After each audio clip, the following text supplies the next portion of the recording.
Bismillahirrahmanirrahim. Demek Peygamber sallallahu aleyhi ve sellem kal. Leyse şeyün ekrama alallahi mined dua. Demek Allah'ın aldında dedi. Duadan öte bağlı, öte gerekli amal yok yani. Allah Teala'ga jakkan sebebinен Allah Teala bizden suragıla dep aytkan. Dua kılıştı, kebir alımda aytat. Ушундай bir чоң амал экен. Алла Таалага жакындаган сайын жакындата турган амал дейт. Эмне үчүн андай десе, анткени Пайгамбар салам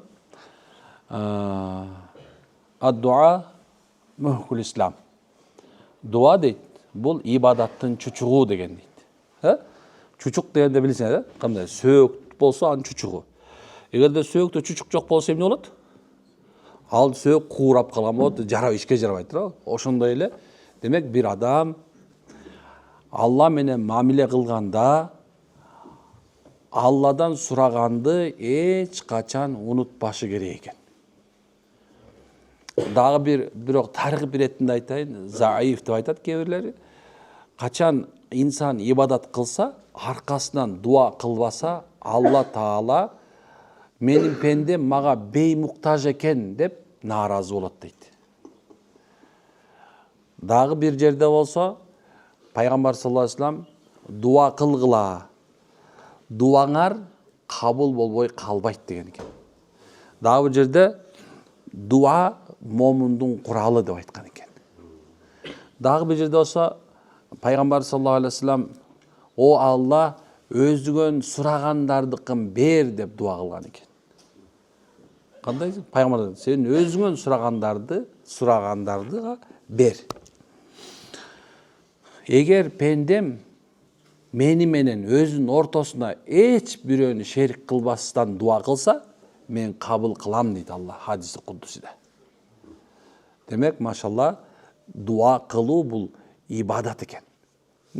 Кандай эле сиз ибадат кылдыңыз, сажда кылдыңыз, ар бир рүкү, сажда, мына айтканда рүкүндөрүн туура келтирдиңиз. Демек, дуанын дагы өзүнүн эмнеси бар экен? Тартиби бар экен.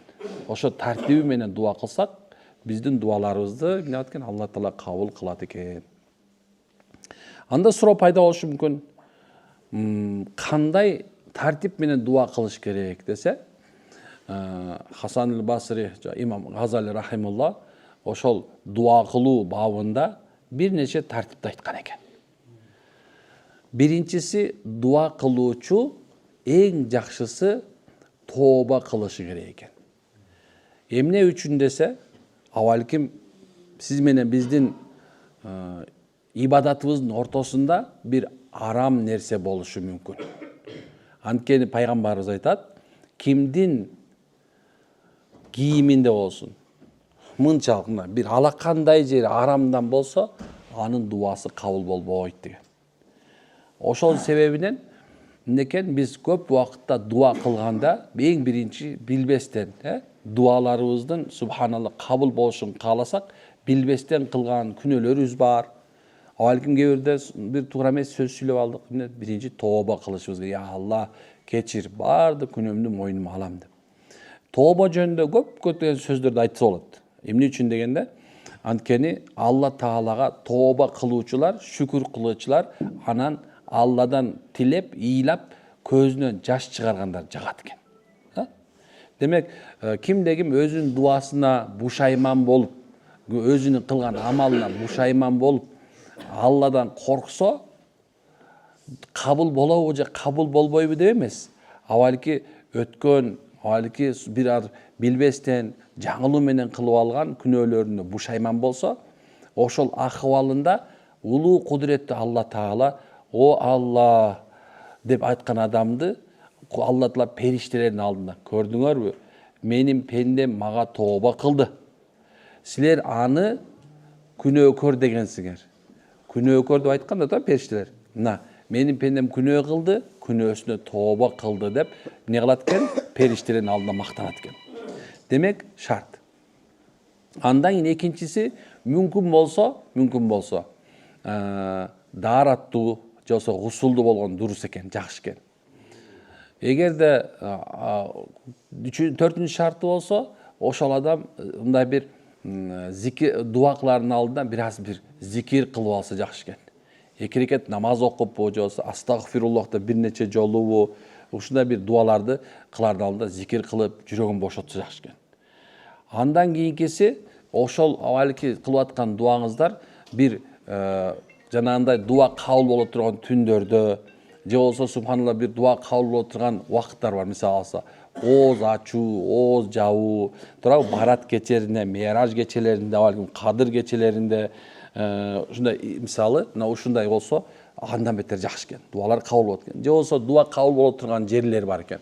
Авалки субхана ихрам кийип турган акыбалыңда, авалки Каабатулланы айланып аткан тавафкылардын алдында, авалки же Каабаны биринчи көргөнүңдө, авалки субханалла Каабанын үстүнө суу түшө турган жерлеринде, туурабы?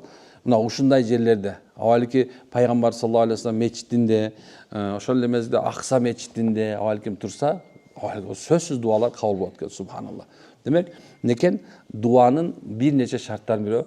Андан кийинкиси кыбланы карап отурса жакшы экен. Андан кийинкиси дуа кыла турган, мүмкүн боло турган болсо, кыбланы карап отурган жакшы болот экен. Эми бул шарттар табылган жок. Сизде дааратыңыз деле жок, баягы гусул деле болбой атат. Бирок эмнегедир сиз Алла менен баарлашууну кааладыңыз. Демек, ошол акыбалда дагы Аллага дуа кылсак жакшы экен.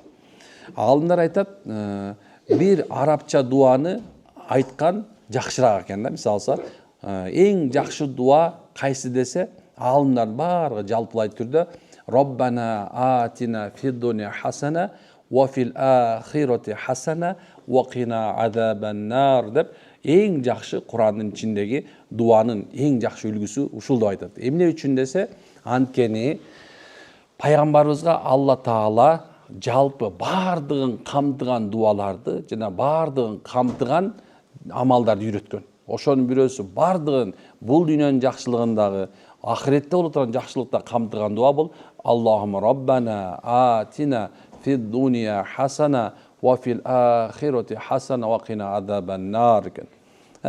Демек, андан кийинкиси дуалардын сардары деп айтылат экен. Бул адам атабыздын кылган тообасы экен. Билесиз, Роббана заламна анфусана ва иллам тагфир лана ва тархамна ланакунанна минал хасирин. Адам атабыздын: ey Алла, Роббана заламна анфусана, о Аллахым, мен өзүмдүн жаныма зулум кылып алдым. Сен буйругуңдан каршы чыгып, мында каршы чыкпасам да билбестен бир кичине азгырылып кетип, сен тийбе деген нерсеге тийип өзүмө өзүм зулум келтирдим. Демек, бул жерде адам атабыз үлгү көрсөтүп атат экен бизгечи.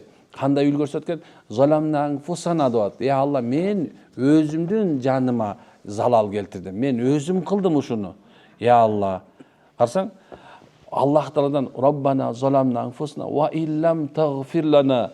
Emin olmaya sen bizni keçir deyat. Jөн emес. Al gelecekte olatan urpagın, hawayineni bарын айтып атқан. Wa tarhamna. Em subhana sen rahim kılgın bizge. Qarsan qana. Allah Taala'dan qanday сурап атат экен. Мына ошол субында айткан дуалардын сардары адам атабыздык деп айтылат экен. Демек, дуанын көп экен, бир айтып турган нерсе экен, бул чоң бир амал экен.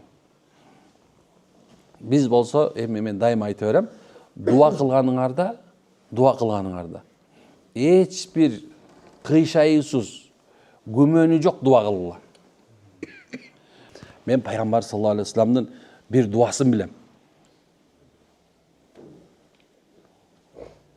Үйрөнүп алсам филиал ачып кетпейсиңерби? Коркпойбуз биз дагы да. Кара? Пайгамбар саллаллаху алейхи вассалам айтып аткан: кимде эртең менен эрте асбахна ва асбахал мулку лиллахи вал хамду куллуху лиллахи аузу биллахи аллази юмсику самаа ан тaqa'al arda illa bi'idnihi min sharri ma khalaqa dara ва min sharri шайтанын ширкихи десе, ушуну 3 жыл айтып турган болсо, эртең менен кечине, о иблис алейхи лаана бүткүл өзүнүн аскери менен келип жер жүзүндөгү бардык субханалла о сыйкырчан бар чогулуп келип бардык субхана көрө албастан хасат менен келе турган болсо дагы зыян келтиребиз десе келтире албайт экен.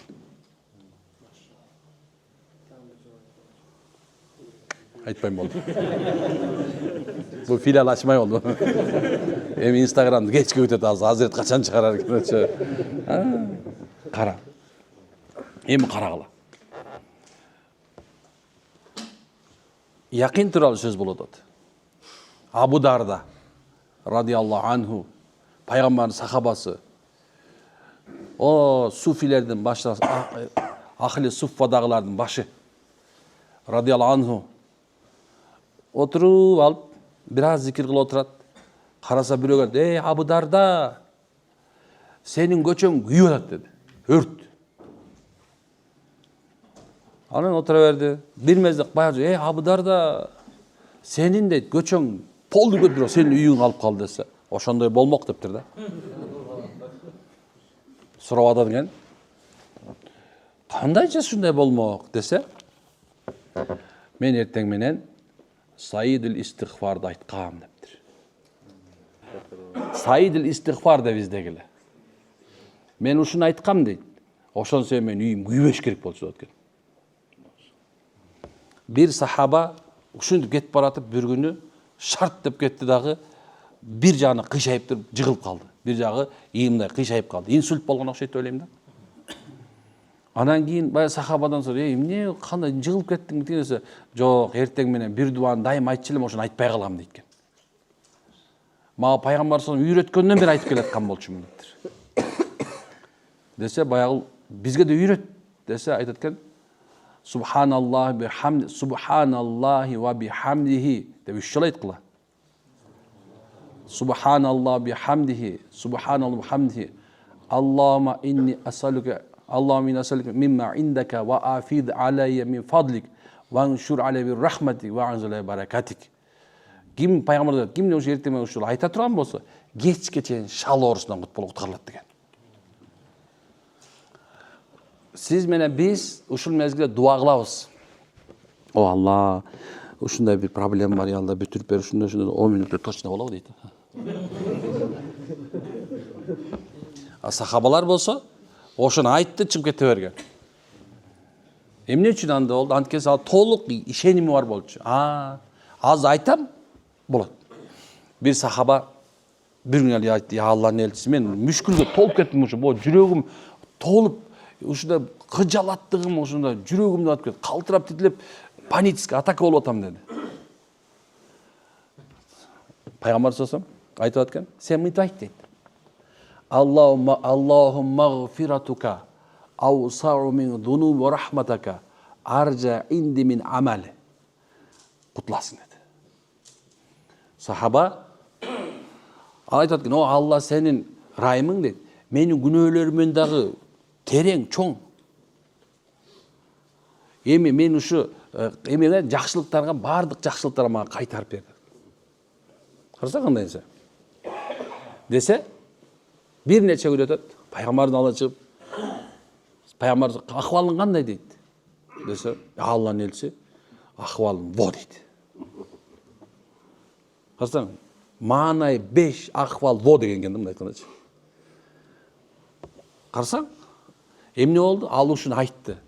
Эмне себептен муну айтып атабыз? Анткени себеп ар бир дуа сенин жүрөгүң менен байланган. Коркпогула дуа кылыштан. Эксперимент жасай бергиле. Мындан көп жыл болуп кетти, мен эсимде эме, бирок дайым эстейм. Анан мындай кээ бирде ойлонуп коем да. Бу да болсо мен үчүн абалке чоң бир эме болгондой. Кандай десем, сабак. Шашып келдим, жаназага бардым, шашып келдим. Анан тегирмен эме 4 деген айыл бар, ал жакта кире бериште.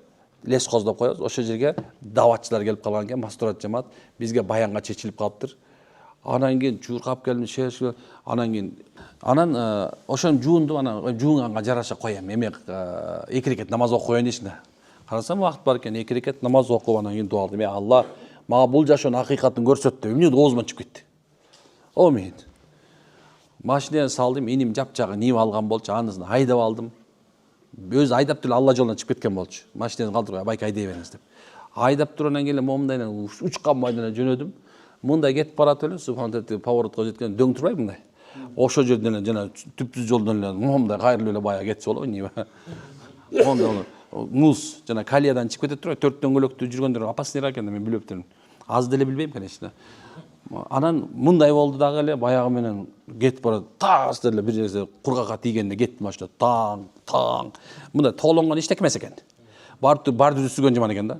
Катуу болот экен. Мына как будто жер мындай жылып кеткендей болот экен да. Анан кетип баратам. Келинчегим кетип барат аркасында ла илаха иллаллах, ла илаха иллаллах, ла илаха иллаллах деп кетип баратат. Мен болсо оозуман субханаллах деп башка чыкпайт. Айтайын десем де жок, келмешти силер. Ла илаха иллаллах деп кыйкырайын дейм, айта албайм. Бирle тигиникini угуп атам. Субханаллах деп атам да, бир мезгилде даңктен болду, өлдүм окшойм деп. Бирок тияктан угуп атам, ла илаха иллаллах деп. Анан мени кармап атат. Эмчтеке болгон жоксуң? Мындай карап коюмчу, өлбөптүрмүн да. Анан чыктым да анан ошол жерден машинадан элдин баары топтолуп калды. Деп туруп метип коюшту. Түштүм. Машинадан жана менден сууруп алышты. Машина халал колбаса болуп калыптыр. Толуп калды. Анан субханалла бир жана сууруп чыгышты. Анан бештеге бир ишенесиң мына бир монда бир жан тытылбаптыр. Чыктым да анан кийин ошол замат эле баягылар эметинде балдарга айттым, алып келип койгула дедим. Келинчем жанында кетип баратат. Ал бир машина салып жибердим. Алгымон жалдырып атат, эчтеке болгон жоксуң деп. Анан чыктым да анан көчөгө келдим да. Карасам, как раз да баштап кетти. Алар менен гашка чыгып кетти. Бул момунтуп жүрөм, ла илаха иллаллах, ла илаха иллаллах айтып атам, ла илаха иллаллах деп айтып атам да, ойлонуп калдым, эмне үчүн тияктан чыккан жок депчи. Анан ошондон кийин ушул нерсе пайда болду мен жөнүндө. Мен Алладан ооз кесир болуп бир нерсе сурабай турган болдум. Өзүмдүн түшүнө албай турган нерсем мага эрте экен ошолчу. Ошондон бери мен дайыма мечтам ушул эки. Кудай таалам насип этип, ушу оозуман бир өлүм алдында келме чыгып калса экен деп эле мечтайт этип берем да. Башка нерсеге мечтайт этип калдым азырчы. Анткени көрдүм да, көрсө бул жашоонун акыйкаты өлүм экен да. Ошондон кийин субханалла мындай ооз кесип дуба кылбайм. Анткени ошондой толук ишеним менен сурам, Алла мага көрсөт деп. Алла көрсөттү мага. Пока не даяр экен. Келип оозуман чыкпай койду, ишенесиңерби? Анан кээ бирде эртең менен турам. Көзүм ачты, ла илаха иллаллах деп чочуп ем, чочуп. Анткени кээ бирлер бар да. Пайгамбар зат эртең менен жатышат, турушат дейт. Кечке чейин кафир болуп калат экен. Кээ бирлер кечинде кафир жатат дейт, эртең менен мусулман болот дейт. Ушул сөз чоң нерсе да. Бизди чөйрө, ар нерсе, ибадатсыздык, жаман чөйрө, мечитке келбей коюу адамдын жүрөгүн карайтып, кечинде күмөн менен жатып калышы мүмкүн. Ошо күмөн менен жатып калбадым деп тура калып, ла илаха иллаллах деп ем да. Анткени өлүм бул уйку өлүмдүн сестренкасы да. Сөйтөсүң да. Сиңдиси болуп эсептелет. Экөө бир тууган. Ал эми ким кандай акыбалда турса, кечке чейин ошондой акыбалда болот экен да. Балким үмүтүм бар. Дуада ушундай. Көп нерсе айтайын дем, убактым тар болот, бирок айтайын деген туугандар, дуадан махрум. Дуадан бейгапар болбогула. Дуаны якин менен, ишеним менен кылгыла. Алла ушундай зат, мына пайгамбардын ооз менен айтып аткан. Пендем дуа кылат, мен кааласам ошол замат берем. Кааласам анам берем дейт. Кааласам кийин бейишке калтырып коюн дейт. Аракет кылабызбы? Ошондой. Ошондой жигиттер. Эмне деп башканы айтабыз? Иман куралы. Иман кургандан өткөн башка эч жакшы нерсе жок. Адам иманы менен бай болот. Адам иманы менен ден соолукта болот. Иманы менен бактылуу болот. Иманы адамды космоско жеткизет, чын айтайынбы? Иманы инсанды Алла менен байлайт. Ошол себептен да эме кыла берем да. Сиз менен биз эгерде иманга мээнет кылбасак, иманыбызды кубаттап кармап калбасакчы, жок. Имандуу адамды карап шылдыңдай турган болуп калабыз. Иманыбыз алсыз болгон себебинен азыр биз кээ бир адамдардын ибадатын, кээ бир адамдардын жүргөндөрүн сынап атабыз. Монтип деле жүрсө болбойбу депчи. Болбойт анча жүргөн. Seникиндей болбойт. Ошонукундай болот. Сен жашооң туура эмес, тигиники туура. Подстраиваться этпей эле койгула субхана, өзүңдүкүн туура көрсөтүп. Тигиники туура. Сеники туура эмес. Түшүнүп атасыңар кимдики туура экенин? Ошондой. Субханакаллаху хамдалилlah. Анта астагфирука ва атубу илейк. Кудайым күнөөбүздү кечирсин. Амин. Машалла табаракалла.